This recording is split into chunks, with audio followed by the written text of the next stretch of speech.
Mana qara qancha pulinglar yotibdi aka.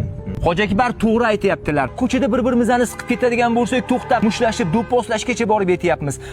Birimizning haqqini yeyapmiz. Eng yaqin do'stlar, 20-30 yillik do'stlar arzimaydigan $1000 qarz olib, bir-biridan mosuvo bo'lib ketyapti. Kechagina bir janoza bo'ldi. Bittasi keldi, Hoji Akbar aka deydi, "Patag'aga kiruvdim, mahallaning 90% ushlatdi" deyapti. Ukam dedim, "Amaling bilan puling bo'lsa" dedim, 95% ham bo'ladi. Hozirgi zamonda odamlarning puli bo'lmasa, aka-ukang ham 3 kun patag'angda o'tirmayapti deyapman-da. Bizga ilmdan ko'ra hozir odob bilan tarbiya kerak bo'lib qoldi. Bizning xalqqa. Bilmayman, hamma narsa bunga bog'liq bo'lib qolgan. Amalingiz yoki foyda istamasa, o'sha hech kimga kerak emas bo'lib qoldi. Sulton Sulaymonni ham o'lganida bitta quti bilan ko'mlaring deganda yo'q degan. Endi qiyos qiling sulton, endi bizni nima qila olamiz?